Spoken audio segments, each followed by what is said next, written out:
Hey, is that Ebba?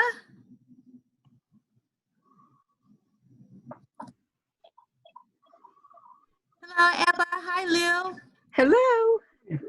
How are Hey, you? Pam, how are you? Good. How are you? Doing well. Happy Monday. Right.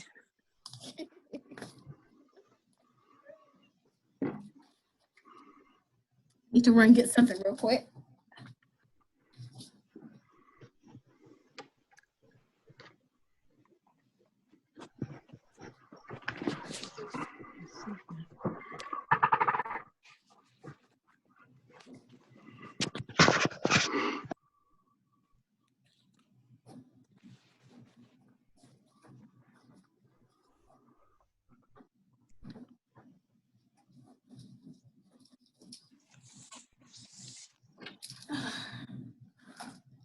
Yeah, the early birds.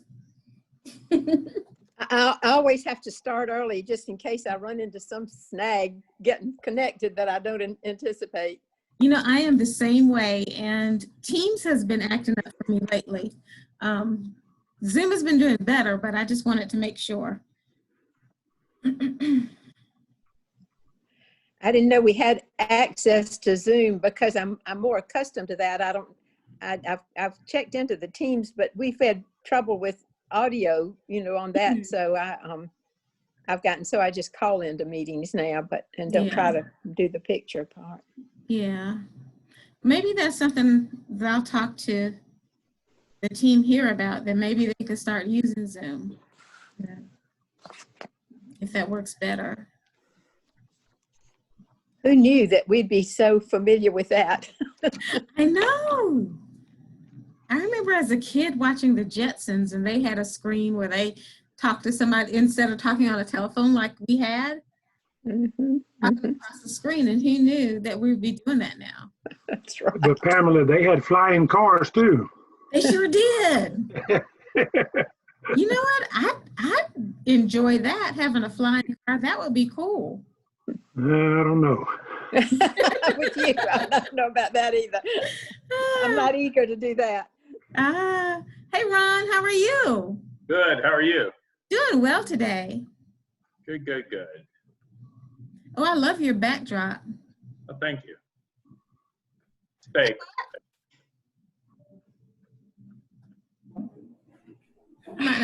I'm put on my glasses to see names. I'm liking Barton's green trees in the background.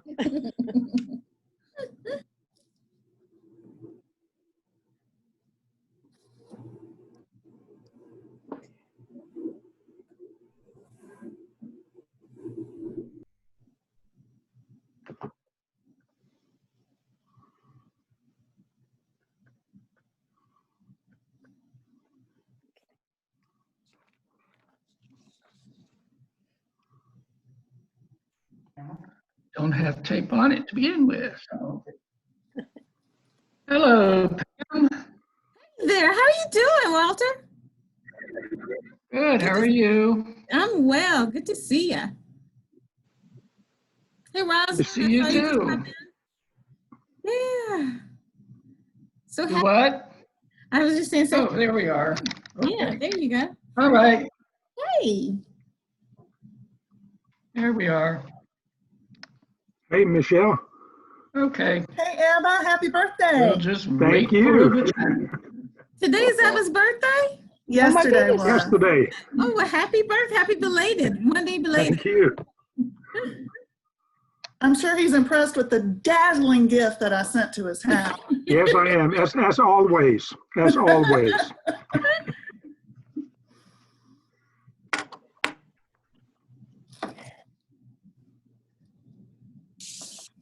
We still have a few minutes. Good afternoon, Charlie. The host will choose the size when you speak for everyone to see you full. Okay. You don't do that, do you? Cool. Okay. I mean, like you're in. Huh? And the host turn your audio on and off, or you can. Okay, I hear a few more people joined.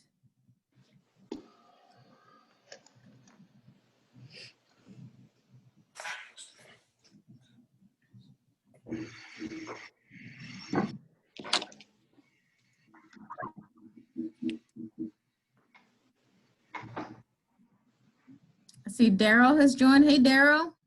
Hey, Meg. Brian. Happy Monday, y'all.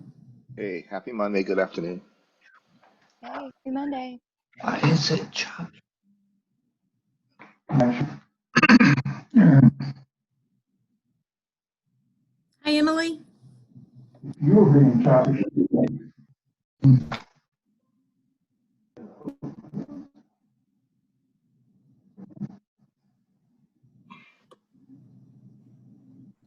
What is the total number of people in the academy this session, Pam? We have about 28. That is wonderful. Wonderful. Yeah. We had another 10, but they could not, they wound up having a conflict. Mm-hmm. They were all from one organization. Okay.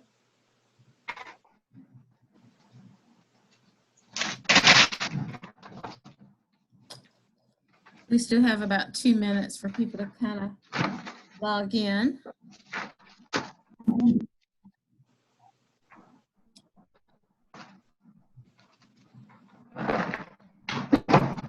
Well, I'm hoping your introductions are going to include letting us meet each one of the people in the academy too. If they'll identify themselves, that would be great. Well, this meeting, I'm actually doing a roll call. Say something. What? Hey, girlies. Hey, how you doing, Pam? Doing well, sir. Doing well, sir. Happy to have you. Can you see me? Yes, sir. Sure can. Well, I tell you, I'll go. Okay, fine, good.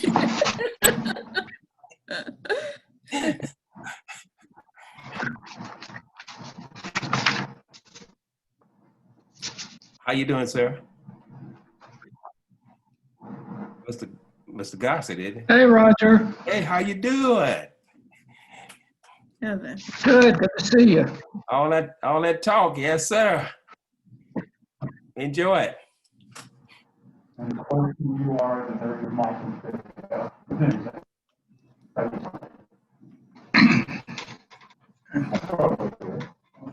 Well, I'm looking at myself in the small thing. It's backwards. Sorry. If I go right side. Hey there, Vernon. How are you? Hey, we're doing great, Pam. How are you doing? Doing well, sir. Outstanding, outstanding. Who was that? I missed the voice. That was Vernon Anderson. Oh, okay. Good. Okay. Yeah, a bunch of people are popping on. I just kind of greet them when they pop on. Oh, I follow. Okay.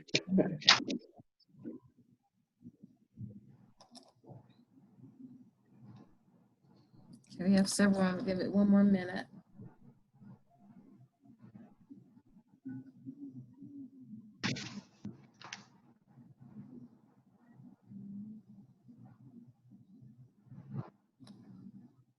Let's see where we are. About 20. We got a few more that will be coming in.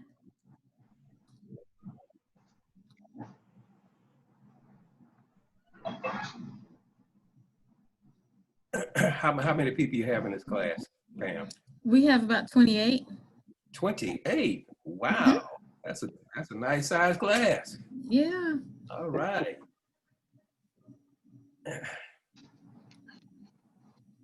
Miss Mood, I have to get you for class size limit. Not on Zoom. It just goes on forever. That's right. Don't have to keep any distance here. You're right. I agree. That's the nice part. Is that what? All right, everybody. I'm just going to go ahead and welcome everyone here this evening to our 4th class of the COMET Academy. And this week's theme is Behind the COMET. again. Okay. We'll be talking to Midlands Transit Riders Association, past president and founding member Walter Durst. We'll also be talking to Michelle Ransom and Rosalind Andrews, who will talk to us about the money part, and that encompasses finance and procurement. Then we will have a special treat. We'll have 3 members of our board of directors. Colonel Roger Leak is our current chair. Lou Mood is our chair of our service committee, and our immediate past chair, Ron Anderson, will be talking to us today. Before we start, I want to, well, actually, I'll do this at the end. I'm going to take a quick roll call of everyone. And as you know, our next meeting will be the ride along. And so just give me a quick yay or nay if you're going to be riding so I could get a final count. Some of you have already indicated to ride or not, but I just want to make sure that my numbers are accurate. All right, so without ado, we'll start with our advocacy spotlight, Midlands Transit Riders Association. And our presenter tonight is Walter Durst. He is past president and a founding member of the organization. And he was the president of the Midlands Transit Riders Association from 2013 to 2016 and was involved in helping the COMET with routes and schedules, as well as working with political and civic leaders to mold the best transportation system for the Midlands. Durst worked in retail for 30 years before retiring, and adding to his busy schedule, he is a professional writer and actor and has actively worked with political campaigns on the state and national levels. Durst has a master's degree in communications. So I'm going to turn it over to Walter Durst right now for his presentation. Thank you, Walter. All right. Okay, thanks, Pam. Thanks for inviting me. And thank you for what you do for the COMET. Oops, hang on a minute. You did something. This is the first time I've ever used Zoom. Oh, There he So is. you have to be bear with it, okay? There you go. Okay, anyway, I guess the first thing we need to talk about is what is the Midlands Transit Riders Association. We were founded in 2013 by the Progressive Network after the next vote in 2012. We were organized, we were organized to basically be the voice of the riders as the COMET was coming together. And we felt it was our job to be the voice of the riders because there wasn't anybody on the COMET board at the time that even rode the bus. So it was our goal to be able to talk with the board about issues regarding the riders and what we needed as riders. I've been riding the bus since 2009 after my car blew up and I could not afford to get a new car. So I've been riding the bus for a pretty long time now and depend on it as my primary means of transportation. Mm-hmm. Now, we formed a group of about 5 or 6 people who became our board of directors for the MTRA because we became a nonprofit recognized by the state of South Carolina as such. So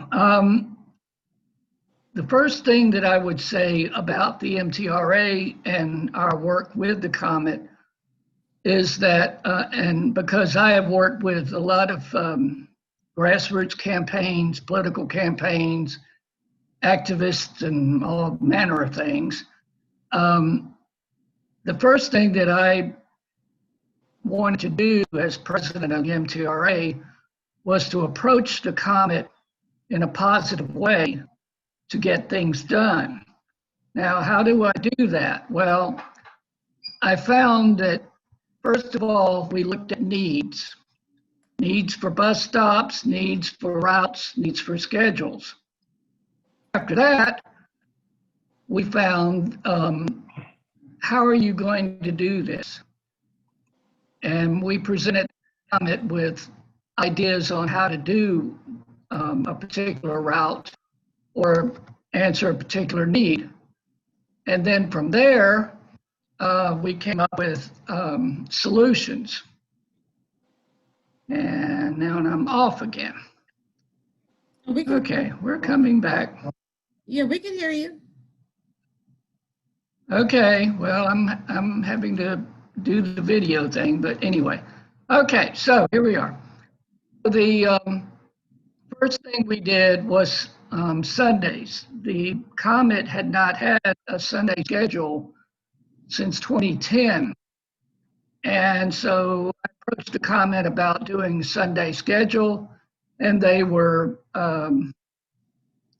reluctant to do so. So I formed a committee of people who were from religious groups and business groups, and then they in turn lobbied the COMET, and we got Sunday schedules. Another thing we did was holidays. At the time, the COMET was not running on 4th of July, New Year's Day, Labor Day, or Memorial Day.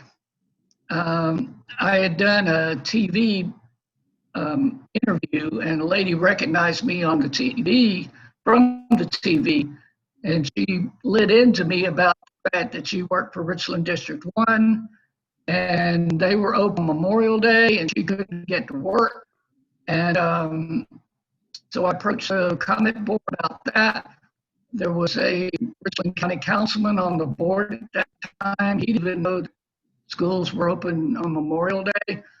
So we made a deal with the COMET that if they would give us those 4 holidays, we would let them keep Thanksgiving and Christmas as closed options. So we were able to get those holidays. It's been things like that. One thing that I've found, speaking on the positive angle of things, is when we would go to the board meetings, you might have somebody to speak at the board meeting who was very negative, would yell a lot. And you would see the eyes of the board members glaze over. They didn't want to hear that. So the more positive you could be for change, the better it would be. One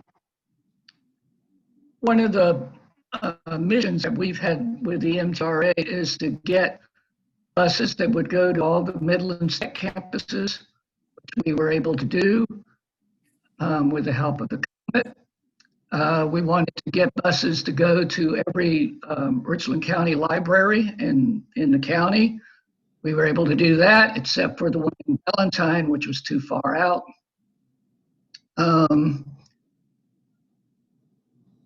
There was some issues that we've seen over the years that in regards to some area of the county not wanting a bus to go out there because of some stigma they felt was an issue. And we were able to get through them that maybe the buses were important to getting people to work and the like. And we've just been rather successful in that, only because we showed the need, we showed how to do it, and they agreed. One of the things more recently was the soda cap connector. We had an idea of running a bus downtown so that business workers downtown could go to lunch or to go to shop. And that's how the soda cap came about. Plus, there was an issue. Adventure gave out 400 passes to the children in Lower Richland.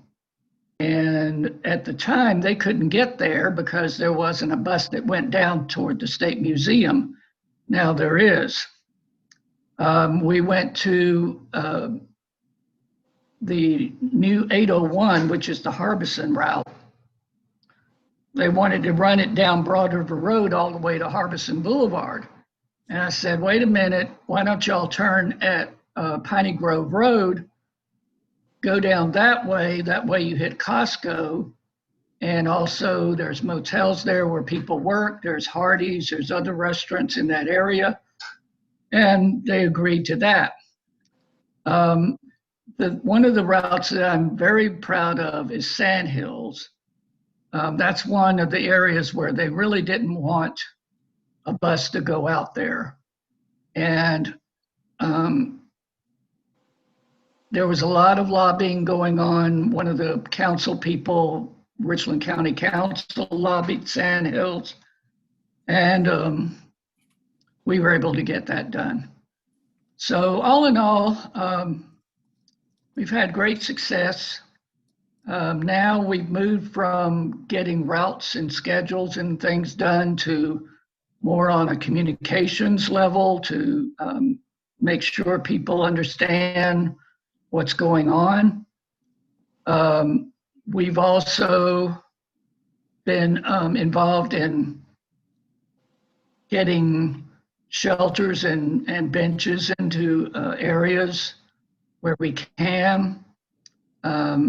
One thing I would like to see that hasn't been done yet is running a bus, especially during basketball season for men's and women's basketballs at CLA, and maybe at during concerts whenever we get back to that after the pandemic. So Wait a minute. we're an active group. We now have, I think, roughly around 150 members, maybe a little more. And I guess that's about it. All right. Thank you, Walter. We do have some questions. Charlie Siemens wants to know, how often does Midlands Transit Riders Association meet, and who encompasses your group? Okay, well, according to our bylaws, we have to meet every quarter, and most of the time there we have that via online. It used to be in person, but we found that online was a better way to go. We have a Facebook page, the Midlands Riders Transit Authority or Association Facebook page that we would like you to go visit from time to time. And there's a lot of information there as well. And it's free to join. Yes, they have a very robust Facebook page. We participate as members of Midlands Transit Riders Association as well. Are there any questions? And we appreciate that. Thank you.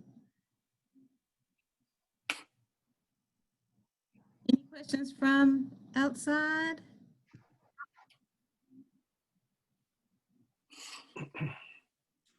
Okay, I don't see anything. Let me ask Walter, who maintains your website? Did you hear me? Well, as far for the Facebook page, it's Right. it's me and Charles Gossett. Oh, okay. There's one thing that is very something that we are very keen on is that we can't take any political stances. So if anybody puts anything out there like vote for so-and-so because they are in transit than somebody else, we have to delete that because we have to be nonpartisan, Apolitical. even though we may have our own views in that. Right, okay. Hey, Walter. And Charles is, yes. Walter, there's a question from Merritt McNeil. What is Charles Gossett's role with the organization? Okay, Charles is the current president of Midlands Transit. He also, you know, other than John Ando, I don't think I've ever known anybody that's more of a transit geek than Charles. And so he'll post a bunch of stuff from around the country. Just last weekend, he was up in Charlotte riding the new in-town rail and posted pictures on our Facebook page about that. I went with him to DC for a transit conference a couple of years ago, and we took Amtrak up there and back. And I got to tell you, that guy's crazy about transit. You know, I'm more of an advocate for people and getting things done around in the city. He is just nuts about transit. And I just think I'm so thankful for him. Thank you. Oh, I wanted, Pam, can I just say one other thing? Sure. I wanted to give a shout out to Lil Mood. She was responsible for us really coming on board with the COMET. She got us a seat on the Service Standards Committee, and she's just been a super supporter of our work. Excellent. Yeah, she is a remarkable lady, great public servant. So we will now move on to our next presentation. Thank you again, Walter. Really appreciate your participation tonight. Move on to the next. Thank you, Pam. You're welcome. To the next portion of our meeting, and it's Show Me the Money. We're talking about grants, finance, and procurement. And our presenters are Michelle Ransom and Rosalind Andrews, who you met last week. But I will introduce Michelle Ransom to you. She's our Grants and Regional Coordination Manager for the COMET. She graduated from Francis Marion College with degrees in psychology and sociology. She began working as a transportation coordinator at Central Midlands Council of Governments in 1999 and assisted in the process of creating the Central Midlands Regional Transit Authority, now known as the COMET. Upon the COMET's creation in 2002, she started working as a grants manager. She was initially one of 3 employees and has grown with the organization ever since. And we, at this time, will welcome back Rosalind Andrews. Welcome back, Rosalind.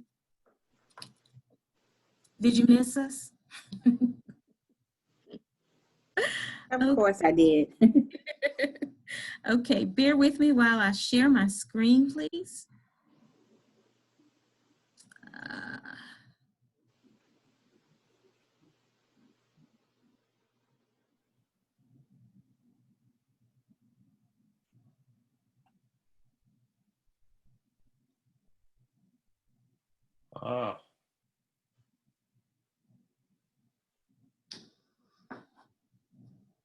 Okay, come on. There we go. Can everybody see the screen? Yes. Okay, let's do something. You minimized it. No, Okay. I just need to hit something else. There we go. Mm-hmm. All right, Michelle. All right, I'd like to say hello to everyone. There's a few of you that have been around as long as I have. I think I've had Ms. Mood with me and Eva Jensen and Ron Anderson. We all just celebrated our 29th birthday, so this is what transit does to people. I've been working with grants with the organization since the inception, so I've been here a little over 20 years now. I started at the COG, the Central Midlands Council of Governments. That is the organization which actually receives the federal funding for transit. The funding then flows through the COG to our organization, and we apply directly for those funds. Next slide. There we go. In order to receive those federal funds, now this is for allocations that are allocated for this region, then Council of Government is required to send a letter each year to FTA authorizing the COMET to apply for the money and indicating how much money we're allowed to apply for. Historically, the COG keeps about $200,000 a year out of those funds for planning purposes, and the COMET is then allowed to apply for the rest, usually between $4 and $5 million annually of 5307 funding. Next slide. I think, okay, and I've been through that. Next slide. Okay, the main types of funding that we get through the COG are the 5307, and that's for the urban area for transit purposes, and 5339 program, which is for buses and bus facilities. The 5339 allocation each year is between 250, 300,000. So typically we use those funds for bus shelters and bus shelter amenities. The COMET has also applied for several competitive grants where we're going up against everybody else in the country for some funding, and have been fortunate to receive funds for coordinated healthcare access for veterans, seniors, and single parents. And we are also recipients of some funds for human trafficking awareness. Next slide. All right, this is our revenue sources. If you look at the orange, those are the 5307 and 5339 funds that I just discussed. It's a major portion of our revenue. The other large portion, that's 16 million in blue, is the penny sales tax funds.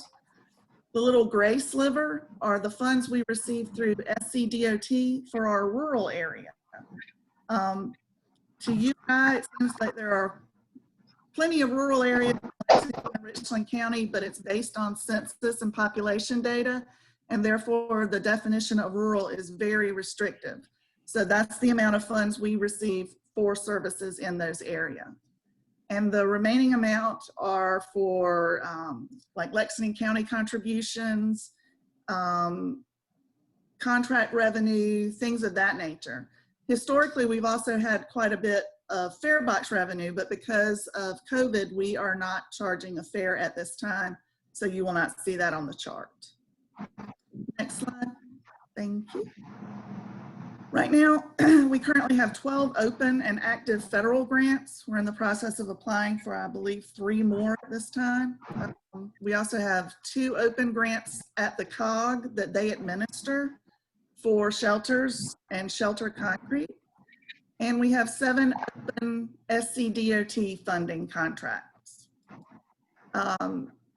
Just so you know, most instances, any federal funds and a lot of the state funds require matching dollars, which means for every dollar we get, we need to pony up 50 cents for operational expenses, 20 cents for capital expenses, and 15 cents for vehicle purchases. Next slide. We have many open line items. As I said, we have open grants. Some of the things that are coming up through those grants are replacing the bus wash in our bus bay facility. We have funds for automated passenger counters, which will count each person that boards and alights the bus. This will help tremendously with route planning, as well as our reporting to the FTA, because the funds that are allocated to our organization are based on our ridership. So the more riders we have and we count, the more money that flows through our region. We also have funds, as I said, for bus shelters and shelter amenities, for security cameras, additional cameras on the buses and facilities. Replacement buses, we are not at the point where we need to replace buses yet. None have met their useful life in mileage or years quite yet. But if you look at the cost of a bus, around $457,000, we need to start budgeting for it. So we set aside a little out of each grant for when it's time to purchase those buses. And then of course we have funding for operations, for paratransit operations, and for preventive maintenance expenses on maintaining the buses, the vehicles, the facilities, all of those things. Next slide. Okay, I'm not going to go through all of this, but as you probably guessed, any money we get from the feds has a lot of strings attached. Again, we have the local match requirement for funds. Now, keep in mind the CARES Act funding that we are receiving is 100%. We don't have to match that at all. So we are very grateful for those funds. Also keep in mind that when we draw down money, it is in reimbursement, which means we have to pay the bills up front before we can request the money from FTA for their portion. The only time we don't have to do that is when we are purchasing vehicles, which is usually in the millions of dollars. We can go ahead and draw down the funds as long as we pay that bill within 3 business days. We have a lot of procurement regs that we have to follow when we expend federal funds on projects. We have a lot of reporting requirements. We have quarterly reports that report the financial status of each line item of each grant, as well as the milestone progress for each grant. All projects must be included in the COG's Transportation Improvement Plan, which requires their board approval. And we have to sign off on certifications and assurances, swearing to the FTA that we're following their guidelines and not doing anything that we shouldn't be doing with their money. Next slide. Okay, this is the all the things we have to do for the triennial review, which is also a byproduct of receiving federal funds. This is when the feds come in every 3 years and they look at all of these categories very, very in depth. They spend 2 to 3 days. They request as much information before they come and then spend the 3 days going through each process to the nth degree. It is very invasive but a whole lot of fun. We really enjoy the triennial reviews. Next slide, please.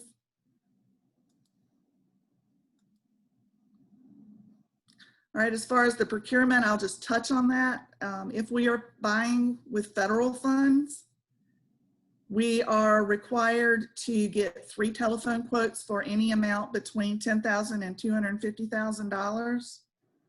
Anything over $250,000, we have to advertise it and do competitive procurement, such as a request for proposals or an invitation for bids. When we're using local dollars, no federal funds at all, then we have different requirements for that. It's a little bit of a lower threshold. However, we are allowed with non-federal dollars to have regional priority. Meaning, it might be cheaper to have an organization or a janitorial company come in and clean our facilities if they're local. But if we're using federal dollars, we can't give any preference to local vendors. Next slide. Okay, and these are all of the things that are to be included in just a regular old procurement. This is not a huge procurement. This is not a bus procurement. This is just the run-of-the-mill using federal funds procurement. So these are the things that the feds look at really closely when they come for our triennial review. So there is a process that has to be followed. Next slide. And again, these are the items that they dig through when they come, and they do everything from going down to touching the buses, making sure the lifts work correctly, making sure the records for all the maintenance are there, making sure we have the money to pay our bills and that we plan to continue to have money to pay our bills. They make sure we're following our DBE requirements, Title VI, EEO, all things of that nature, as well as, like I said, the procurement. Next slide. Oh, and that's me right there in that picture. And then in conclusion, you obviously don't have to be Einstein to work with grants, since I do it, but you will end up looking like him. And that's it. Thank you so much, Michelle. We really appreciated that. So it looks like we have some other questions here. Let me kind of go back up.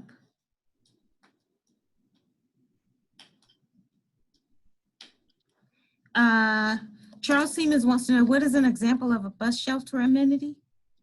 Oh, those are like the benches or the trash cans in the bus shelter. something that enhances that shelter. Solar paneling, things like that. Okay, all right. Thank you. Let's see. Are there any more questions? I don't really see any more questions. Yeah, Pam. Yes. Pam, this is Tim James. I'm just curious about the total amount of miles that are driven by all the buses, and then when do you deadline a bus? So I'm sure that has a financial impact. I'm curious about that. Yeah, the vehicles have a useful life depending on the size and the type of vehicle. It depends on the mileage and the years that we can let them run. For the cutaways, which are the smaller vehicles, like paratransit vehicles, I believe those are 7 years, or what is it, Ross? 500,000? Yes, 7 years, 500,000. And then do you know the buses off the top of your head? The buses range about the 35 to 40 foot buses. We give them 12 to 14 years. Wow. Okay.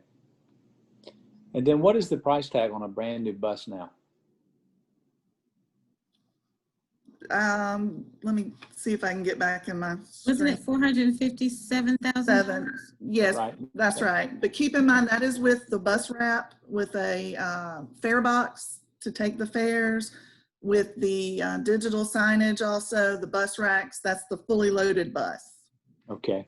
Thank you so much. Yeah. Thank you. Thank you. And you know, Michelle, to add to that, seeing as we will be putting the barriers in the buses, you know, that cost would go up accordingly. Correct, unless those are able to come off of any buses we retire, and we could just transfer it to a new bus. Okay, yeah, good. Any other questions? Rosalind, you have anything to add? No more than, like I say, Michelle, as I like to say, she'll go out and bring in the money, and then I just regulate how it's spent, where it's spent, and making sure we're doing it in accordance with the feds and state laws. It's no fun to have people come in to think you might be misappropriating funds. So yeah, we work tightly to make sure that we do everything according to all regulations. And there are tons of checks and balances. No one of us does anything in a shadow. Everybody has to sign off on it. Multiple signatures for everything we do. Yes. Thank you. Thank you so very much for that. And if there are not any additional questions, I'll give another thank you and go on to governance, the board of directors.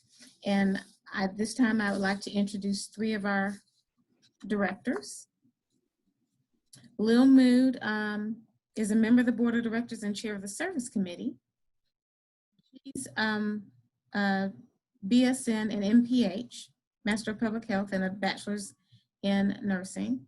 And she has served on the COMET board of directors since 2002, representing Chapin in both voting and advisory appointments. And she now serves as the Lexington County representative. Ms. Mood is the current service committee chair, serving in this position for the 2nd time. She's also a member of COVID-19, intermodal, and ED evaluation ad hoc committees. She served twice on the Operations Contract Procurement Committee and previously served as board secretary. Among her other awards and honors, she was awarded the South Carolina Alliance for Mobile Infrastructure Urban Board Member of the Year Award in 2015, and she served as a member of Central Midlands Council of Governments Rail Advisory Committee, the Transportation Chair for Columbia Area League of Women Voters, and as a former member of South Carolina DOT Rail Advisory Committee. Next, I would like to introduce Ron Anderson. He's immediate past chair of the COMET Board of Directors, and he is also a former vice chair of the board. Among his community involvement, he is a member of the Environmental Policy Advisory Committee for Central Midlands Council of Governments.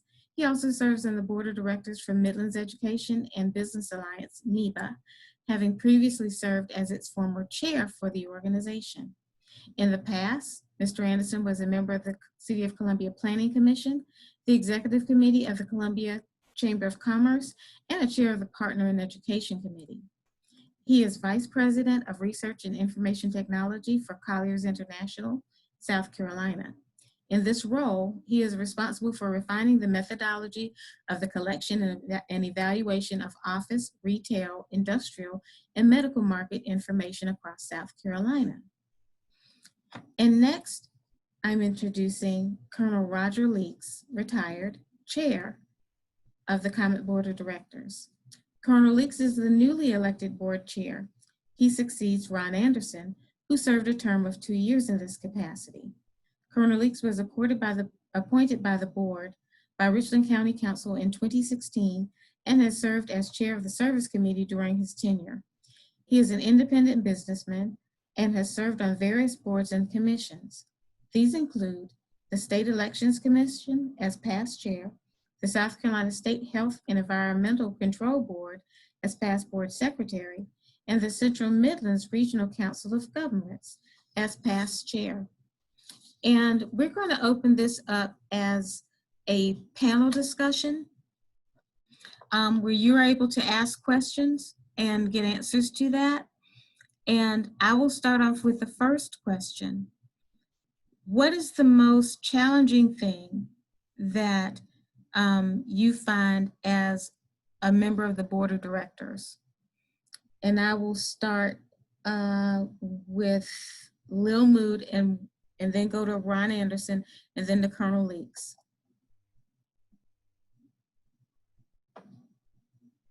Oh, I'm sorry. There we go. There we go. Thank you so much, Pam. Sorry about that. That's okay. I want to say first how much I appreciate those of you who are investing your time as to be in this academy, because I don't think we can ask for more better kinds of citizen involvement and preparation and support than to have people like you who are willing to invest time to really learn how transportation works. And I have a kind of a self-serving reason for being glad you're here too, because I believe that this is one of the best ways I know, the Academy is one of the best ways I know to prepare people to serve on the board. So I hope that after you learn about this, that you'll be eager to have an active part in the COMET. And we have several appointing bodies to board membership: Richland County, Lexington County, the City of Columbia, Town of Forest Acres, and the legislative delegation. So there are lots of opportunities for you to apply and serve, and I hope you'll have that in mind. The most difficult thing, well, let's see, the most difficult thing I would have said before this year about serving on the board is trying to keep our eyes on exactly what it is that's required of us as board members in terms of policy development and oversight and evaluation, and be available to the executive director and the staff as they need us, but not to try to do their jobs for them. You know, there's a distinction between what board members do and what the staff does, and so so one of the challenges is to do what we're supposed to do and to stay in our lane. But for this year, we just have had some extra big challenges. One is that we're making a transition to a new contract provider of operations, and I won't go into a lot of depth of that, but anytime you're taking on new management leadership of our operations, that's a demanding time, and to be doing it in the midst of a pandemic is just really it's put a lot of demands on the staff first, but also on the board to be sure we're covering all the bases to keep providing services, and while we are in an emergency situation, to be sure we're getting our essential workers to the jobs they need to be working in and doing it safely. And at the same time, as Michelle pointed out, trying to do this on a financially sound basis. So I'll stop there and hope we can come back to a question maybe about what the service committee does. Thank you, Lil. Ron? Yeah, thank y'all, and I want to thank everybody for taking the time, volunteering to do this. anything, I'm a big transit advocate, and I think anything to make a bigger world of transit advocates in the Columbia region is a great thing. And I really laud all of y'all for taking the time to do this, because I know it's not a small thing to attend these. I agree with everything Lil said. The only thing I would say, the biggest challenge I found was trying to balance the demands. You know, we have what I call a legacy transit system that's been in place for a long, long time.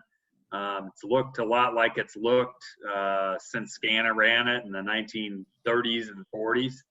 Our routes, a lot of our routes are in the same place they've been for 40, 50, 60 years. And so there's a natural constituency for those routes. And obviously the county is much, much more developed. The county and Lexington County are much more developed than they were.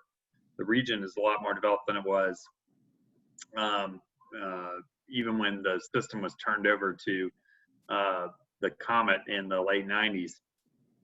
And so I think the biggest thing is balancing those two things, that natural constituency of riders and people who have become accustomed and dependent upon the COMET, against the larger regional needs for a transit system that will meet our regional needs. Our region is really a 6-county area. We're drawing people in from Camden and Newberry, Winnsboro, Orangeburg. What kind of transit system do we need to attract and move people around inside that area? I think, there's a lot of conflict between those two, unfortunately, those two ideas. And I think that's a good thing, because it means we're thinking about change. But at the same time, I think it's challenging for people and challenging for the board members to think about it in a bigger sense. And I laud Lil in particular for trying to bring everybody back around to the bigger picture. When we'll be talking about whether it's bus procurement, and she's like, we ought to be talking about electric buses, not diesel buses, not gas buses. We need to be talking about rail, light rail. Even though rail is really a 30-year project, we need to be thinking about it now to get it built. I mean, what you see them doing in Charlotte, they started doing in the 1980s. So it takes a long time. We need to be thinking about it now to be able to get it done and be well beyond, well into the future. So, and that takes resources, and there's a competition between those two things. Do we put more money into running the same routes and running them more frequently, or do we put a little bit of money into getting further out into the suburbs? We put a little bit of money into new kinds of service, whether it's the supplementing the fixed rail or the fixed transit with Uber and Lyft. Where does how do you pay for that? I mean, I guess, I'm always stunned at what things cost. For a while, Roz will tell you, I used to actually have to sign the checks when I was the chair. And someone else had to sign as well. But, a bus costs, it's a little breathtaking when somebody hands you a bill for $1 million. And I'm like, what am I buying? And they're like, 2 buses. And I'm like, oh, okay. But that's, the stuff costs a lot of money, and I think people lose sight of that. I think that's the other thing is balancing it against kind of the public's perception of transit, both of who rides transit and what transit is and should be. But also, what does transit really cost? People don't realize the most expensive thing in transit is our labor. It's not it doesn't really matter how much the bus costs. What really costs us money are the bus drivers. I can't drive a bus. I'm not qualified to drive a bus. I don't know how to drive a bus. But we have people who do, and that's really where the main part of our costs are. So, in any case, it's just balancing all those things, and I think that's the tricky part. Thank you, Ron. And Colonel Leaks. Okay, thank you. I guess I would say I agree with everything that both have said, but when it gets down to the service area and ridership and trying to keep everybody happy, happiness is a big thing. We have to provide service over the entire service area, especially Richland County, because I know most of you, you know about the penny, and part of the mandate when we voted on it was that we would provide service over the whole county. And that gets to be a problem because when you get out to an area where the density is very low, you might see a bus going 30 miles out with only 5 people on it. And then around town, where the density is higher, they could use more buses in town and where the density is higher. But we still have to go out in the county because we were mandated with that we would provide transportation in the whole area. That is a problem. And then when it comes to ridership, it's hard to, we don't know how, if we knew how to get more people to ride the bus, that would be good too. Now we do know that if frequency, like Ron mentioned a minute ago, if you increase frequency, that's one way to increase ridership. But then when you talk about $500,000 per bus, and not counting the employees, the drivers, and all those people, and everything else that goes on with it, that's very expensive, and we still have a limited amount of money. I guess to sum it up, though, we're talking about a balancing act, balancing between the county, between the federal government, between the riders, between the employees, and it just because everybody coming at you from different ways, and you try to keep everybody happy. So that has been one of the biggest challenges right there. So thank you so much. Okay. Excellent answers, everyone. So I would like to segue into, Lou, you must have been reading my mind. And this question is for her, but as well as for Colonel Leach, since they are both service committee veterans. Talk to us about what the role of the service committee is. Okay, well, the main role of the service committee is to keep that oversight of our ridership. What we know is that we have a finite amount of money in the budget. We've talked about where that money comes from. We know what an hour of bus service cost us. So we have to say, how do we invest those hours of service in the way that they serve the most people, but also take care of the kind of needs that Colonel Leach has pointed to, that we don't want to have transportation deserts in our service area any more than we want to have food deserts. We don't want people to be isolated and unable to get around. So the service committee is really charged with looking at what are all the patterns of service of riders on every route, and are there portions of a route that are not.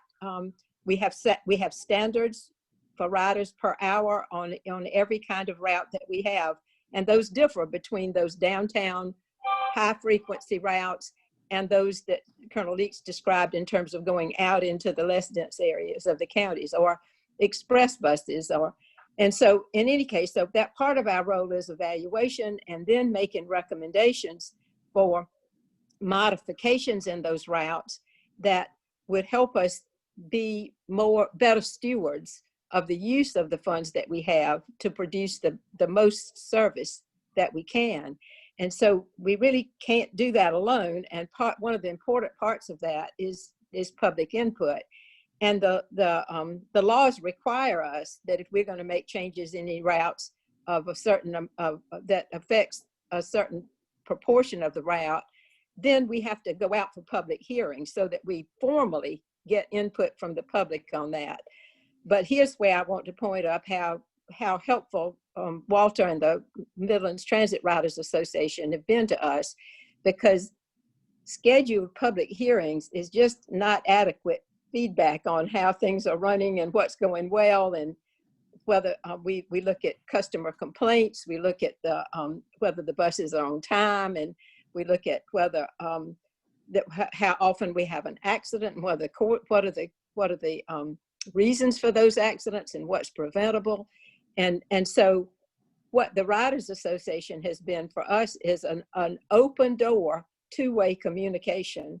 And as they've learned to use the social media, that's expanded our ability to hear immediately from people about things that are going on in the service system and suggestions for how we can improve it, places where they see we need more service, any problems they see with the service we're giving.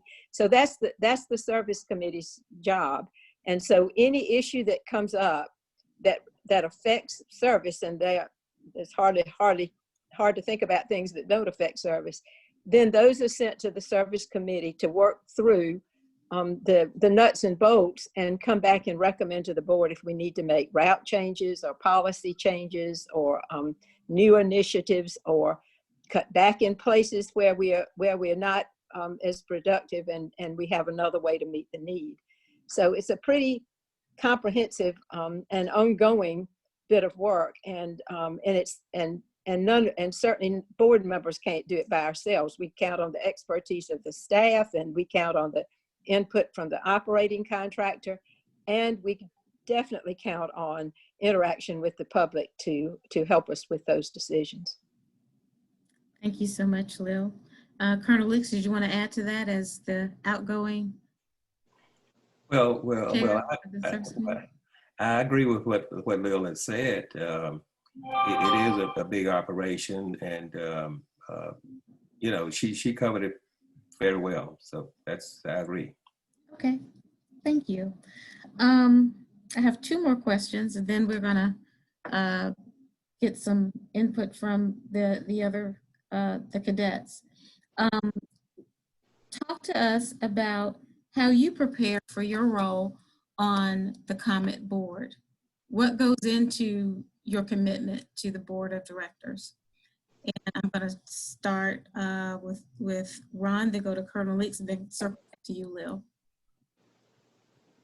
And you mean like on a meeting by meeting basis, or before I was on the board at all? Basically on a meeting by meeting basis. Mm-hmm. Yes. Okay. I try to go through the packet. We receive a board packet before all of our meetings, and we receive minutes of the meetings afterwards. And then we have a fair amount of correspondence that goes on via email in between. I just try to stay on top of it all so that when I come in there, I'm able to listen to the presentations and be informed and make an informed decision. You know, I tend to listen to what the staff recommends. Philosophically, I don't feel qualified to really question their wisdom. You know, I definitely, if something comes up and I hear it, I ask questions about it. But for the most part, I take the word on it and just take the recommendations and move forward. That's the bulk of my preparation. I do try to be attuned to the needs of the system, whether that's by looking at the Facebook page or listening to people's complaints and things like that, and try to follow up and find out what's going on with those things. So other than that, that's sort of the extent of my preparation. I do, for a long time, I was trying to take the bus once a week and just get a sense of riding it. I made the mistake of telling somebody I was the chair, and I got a good long earful all the way home. But I do try to ride the bus and on a regular basis as a rider. You know, they offer us, you know, I try to go in and pay fare and do it just like everybody else has to do it, so that I have, you know, I have a good sense of how it actually works. So. Thank you so much for that, Ron. Colonel Leaks? Well, I guess the first thing is a lot of reading. We usually get the packages. Now we've gotten past we get the packages, and they range in length anywhere from 300 to 400 to 500 pages. Every month we get that, and if you're on one of the subcommittees, which all of us are on at least one subcommittee, service or finance or intermodal or whatever it might be, that's another couple of hundred pages that you have to read. And not only reading it, but you have to read it and comprehend it. You have to understand the motivation behind it, the intent, and how it's going to affect the whole system. So it takes a lot of work to do that. And you know, I'm kind of like Ron. This is a continuous thing. You have to do a lot of work with fellow board members, because all the time you can't do all of what we have to do in 1 hour, 1.5 hours at a board meeting. So we have to talk during the month on various ideas, and we have to, like I say, we have to verify whatever we're doing. So I have to talk with the legal counsel. Have to talk with John all the time. I call him John. That's who he is to me. Have to talk with John about this idea. Have to look at federal regulations. Have to look at the local laws and state laws, and it's just a whole gamut. But it's fun, and that's what we do. So, because when you come to the board meeting, or when you make a decision or try to do a policy, if you don't know what you're talking about, it doesn't take but 3 minutes, and everybody out there know you don't know what you're talking about. And you can embarrass yourself greatly, and you don't want to embarrass yourself. You don't want to make a bad decision for the COMET either. But that's about what I do when we're getting prepared for it. Thank you, Colonel Leaks. Lil, anything to add to that? Well, I think they covered how we prepare for meetings very well. So I'm going to take a little bit of a different tact and tell you that when Pam introduced me, she said I had a bachelor's in nursing, and my career really was as a public health nurse for over 30 years. And so when I moved up to Chapin, I was still working in Columbia, and I was driving back and forth on I-26. And I found myself sitting still in the traffic and watching freight trains go by on this rail right parallel to the road. And I thought, why are we sitting here in all of these cars on the traffic when we could be on a train on that commuter rail going back and forth? And that's one of the things that sparked my interest in transit. But then when I retired, I really did not want to scattershot my volunteer time, because I'll tell you, when you retire, you get a lot of calls, and people say, oh, now that you're retired, you've got plenty of time to do this, so why don't you? And I didn't want to just dabble in a lot of things. So I deliberately chose to invest my time in transportation. And the reason was that in all the years I worked in public health, whatever we were doing, whether it was trying to get children in for immunizations, or moms for prenatal care, or trying to keep the air cleaner, everything, transportation was either part of the problem or part of the solution. So I decided I couldn't do any better than investing my time in that. So I did a lot of reading, and I will tell you all that the American Public Transportation Association has some wonderful materials if you want to dig into the benefits of public transit and how that works. They're available to you free online, and I did a huge amount of reading. And I also just attended public meetings on transportation, and I visited other places where they had operating systems that I could ride and look at and talk to people about how they worked and ask questions.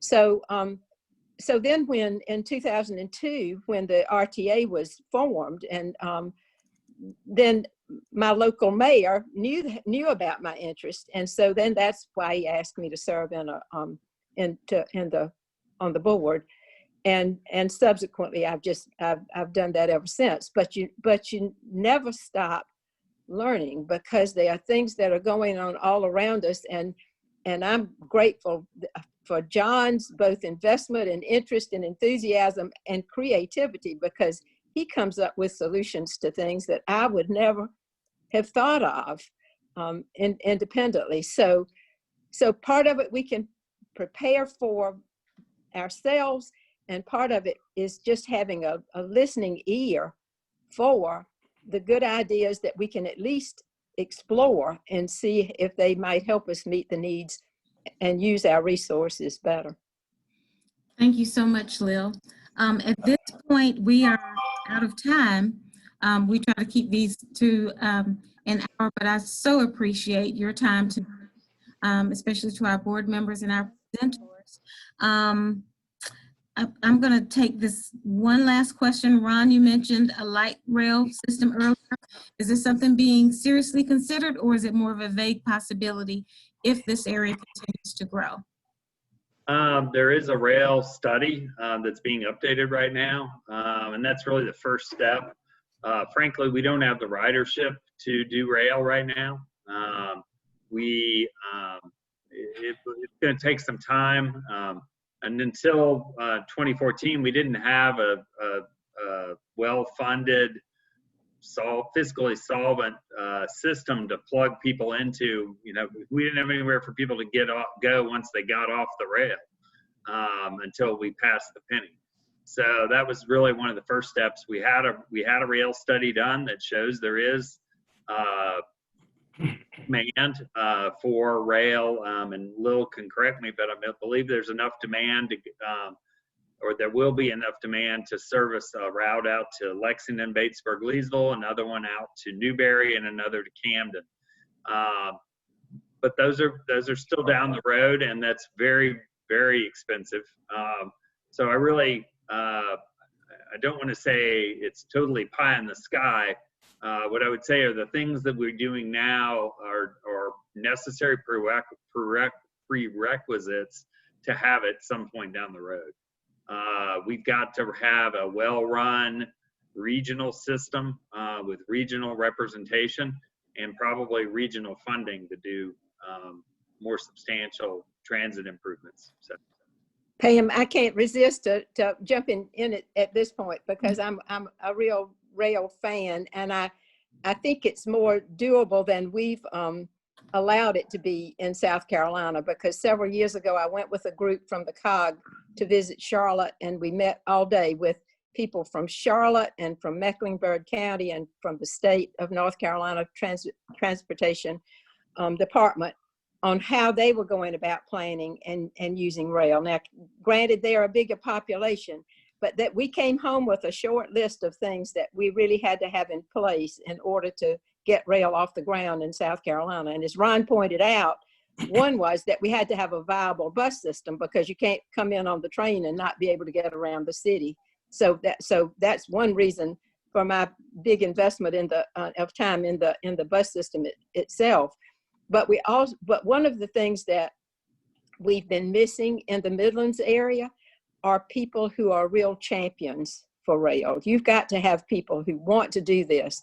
North Carolina's light years ahead of us, and they had 2 governors in a row who were big rail advocates, and they saw that that was a where they needed to be going, and they made sure that things got put into place to do that. When we visited them a number of years ago, at that point, the State Department of Transportation in North Carolina had 51 people in their rail division. And in South Carolina, we had 1 with rail in his name. And he's retired since then. And I think that's somebody's part-time job now. So we haven't had a champion either in elected office or appointed in agencies who really was behind getting rail on board, because I think it's possible to do. And I'll say one more thing and then I'll quit, because I don't know when to quit talking about trains. But understand that in our state, the rail lines are owned by the freight companies. The freight lines own the rails. And so when you want to put passengers on rails, you either have to build new rail lines for the passenger train, or you have to work out agreements with the freight lines to share the rails. So that's not impossible. You just have to get them into the conversation. People have made it work all over the country. And I haven't given up on it, but I'll tell you, 30 years ago, when I said I wanted that train to ride into Columbia, people said, "Oh my gosh, Lil, it'll take you 30 years to get a train." And I said, well, in 30 years, I'm going to need a train because I won't be able to drive. And it's 30 years later, and we still, Ron's saying it'll be 30 more years. So I'm not willing to accept that. Thank you so much. And I apologize to the cadets that we've gone over, but I do believe that Right. this week's session was so very rich in information. So I hope you all did not mind too much. So what I will do in lieu of the roll call, some of you have already inboxed me, but what I will do is I'll send an email to find out if I don't already know if you're going on the ride, and you just respond back to me so I could make sure that we have our vehicle available for that. Thank you all so very much, and I hope to see you next week. We do have a certificate for you in completion of the program, and we also have a graduation gift for you that we'll be giving to you for the COMET. So this will be our last Zoom together. I know, unless I do like a Zoom meeting on the bus next week, but I'll let you know if that's possible. So anyway, everyone have a wonderful evening, and thank you very much. Thank you. Thank you. Bye-bye. Thank you. Good night. Thank you, Thank everybody. you. Bye-bye. Stay safe. Everything. Thank you, everyone.